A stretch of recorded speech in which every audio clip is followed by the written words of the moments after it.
Over Christmas holidays, I crafted a paper star lantern at the Kuroshio Community Center.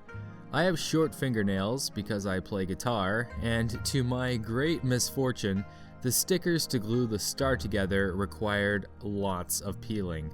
This meant I battled to peel and fold my star together for half an hour, while my friends could easily do it in 5 minutes. But eventually I was able to make headway, decorate my starry masterwork, and bring it to shining completion. A few weeks later, I traveled to the Kuroshio Star Festival, featuring food stands, beautiful illuminations, and the star of the show, our handcrafted paper stars, which illuminated the winter forest. It was a lot more colorful and beautiful than I thought it would be. I was impressed. The funny thing about the event was many of my students were there, and I was recognized 6 or 7 times by different batches of them, who each in turn called out in succession, "Ah, Tanner-sensei!" There was a really funny moment where one of my students was looking at a star and said it was cute. I laughed and they looked at me with shock and surprise, recognizing my voice in the darkness, and they were like, "Oh, Tanner-sensei?" After narrowly escaping my students, I made my way to the beach and enjoyed a nice fireworks show. Our fireworks in Kuroshio were postponed in the summer due to a wicked rainstorm, so they held them for New Year's. Typically, Japan doesn't have New Year's fireworks, unlike Canada and America, so I was lucky to see a good show over the holidays. You know, Dasher and Dancer and Prancer and Vixen, Comet and Cupid and Donner and Blitzen. But do you recall the most famous reindeer of all? Rudolph the red-nosed reindeer had a very shiny nose, and if you ever saw it, you would even say it glows. Good. All of the other reindeer used to laugh and call him names. They never let poor Rudolph join in any reindeer games. I undertook another road trip over the winter, down and around to Cape Ashizuri. The weather was fascinating that day, with spurts of freezing wind and rain that would last for 10 minutes, stop and reveal a beautiful sunny sky, and then another storm would blow in the next 10 minutes and the cycle would repeat. At lunchtime, I thought I would enjoy my lunch outside rather than in my car, so I sat outside in the rain for 10 minutes, suffering through the beauties and wonders of nature, before I wisely returned to my car to warm up. I traveled to the underwater aquarium for the first time. It's like a building fashioned straight out of a fantasy book. You cross a bridge to the aquarium and then descend to the basement under sea level. I believe the aquarium baits in fish with fish food, and they swim around the aquarium in the sea itself, so you can observe wild fish underneath the ocean in their natural habitat. It was nice to spend a day on the road, soaking in Japan's nature, hot coffee, and podcasts, even if the weather couldn't make up its mind. I lost my shirt playing bingo with a kind Japanese family on New Year's Day. They invited my friend and I over to their house for delicious food, katsu no tataki, 2 kinds of pasta, pizza, snacks, and much more. The bingo was difficult.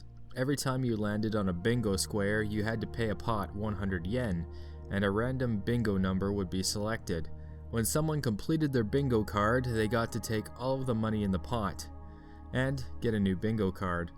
By the end of the game, everyone was getting small bingos of about 100 or 200 yen, except for me. I only won a single bingo pot and was behind the curve for the whole game. In the end, it was the Japanese grandmother at the party who ended up winning the most money and taking the game. There were oni or demon tiles, and if you landed on them, something terrible would happen to you. The dad of the family ended up getting his leg waxed with tape, which was a horrific fate that I prayed would not happen to me.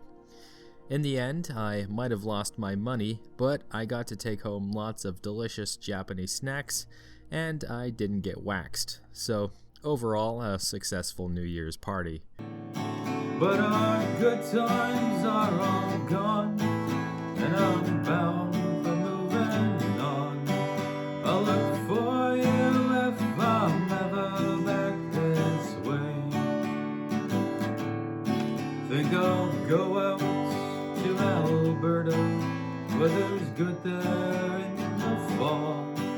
Got some friends that I can go working for. Still I wish you'd change your minds, buy us still one more time. We've been through that 100 times or more. For strong winds that blow lonely, 7 seas that run high, all these things that don't change, come what may. But our good times are all gone, and I'm bound for moving on. I'll look for you if I'm ever back this way. This might seem obvious, but something cool I've noticed about students is that they look up to you, and not just metaphorically.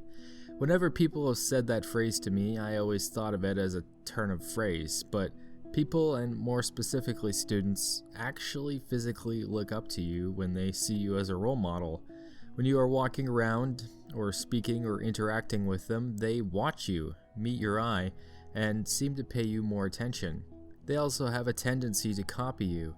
I see the copying more frequently at the elementary level, but with students in junior high, I see it more purposefully, where the students admire you on a more intelligent and sophisticated level. I'm not saying this to pat myself on the back, but more so to share my revelation. It's cool being someone worthy of being looked up to, because for all my life, I wasn't that person. I'm happy now to be a person who does good, meaningful, and difficult things worthy of being emulated, and I'm happy to be that person even outside of school, off camera, and in my personal life, when and where nobody's watching me. For the months of January and February, I have swapped junior high schools with my fellow ALT, as is our yearly tradition.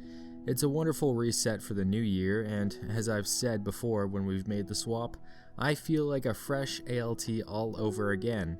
Except now I have the experience to make lessons fun and build student relationships fast. The pitfalls and hard lessons I've learned over my 3 years of ALT life have helped me navigate the classroom environment better, and I can be of good use. Doing my self-introduction lesson again is nostalgic.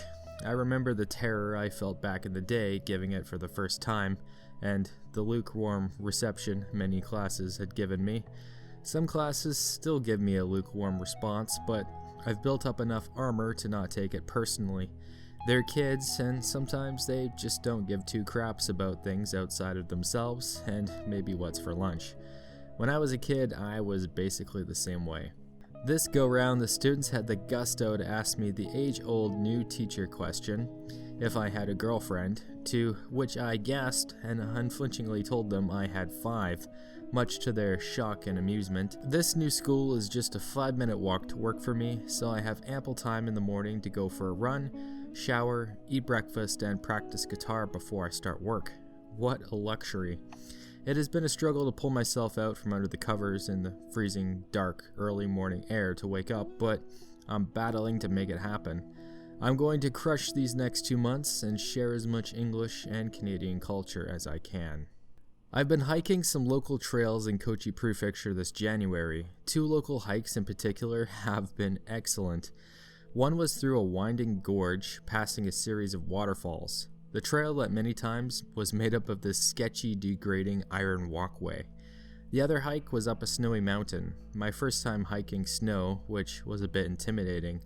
I've been skunked driving out to hiking locations before, where the area has been closed off or the road leading up to the area shut down, so I'm happy to find some great spots with some stellar views to enjoy a weekend lunch. I think the footage speaks for itself. This might come as a shock to you, dear viewer, but I've decided that my journey on the JET program will end in 2025. It's not a decision I made lightly, as I built a great life for myself in Japan. There is no doubt that these last 3 years living in Japan have been grand, perhaps the greatest of my entire life. After each successive year finished, there was no doubt in my mind I wanted to stay. I found my work challenging, fun, and sometimes exhilarating. Even when times were tough, my supervisor, Bonji, was encouraging and stalwart for me. He faced challenges himself.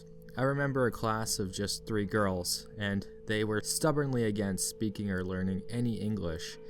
He would buy me a coffee after work and tell me, I had 3 girls, I was defeated today, but he would always go back and try to teach them again the next day, and I felt inspired. Whenever students would be rude or mean to me or act out in some way, I would think to myself, well, I was defeated today, but tomorrow is a new day, I will try again. Bonji was a teacher that prioritized fun and learning, and being considerate of your fellow teachers. I felt I could carry out his intent in my own classroom, and more broadly in my teaching methods. I was good friends with my fellow ALT co-workers. Our hangouts felt special and meaningful to me. The Japan around me was fresh and new. Japanese culture was fascinating and novel.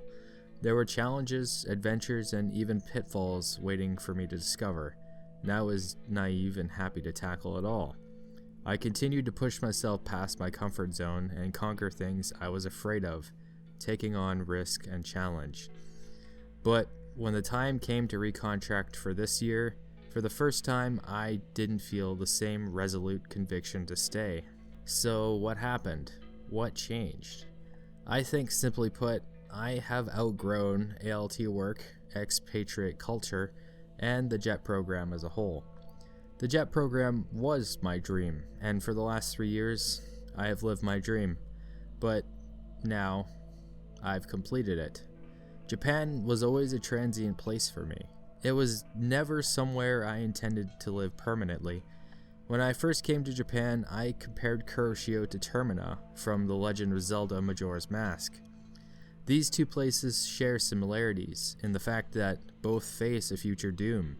For Termina, this was the moon falling, and for Kuroshio, doom comes in the form of a future Nankai earthquake and tsunami.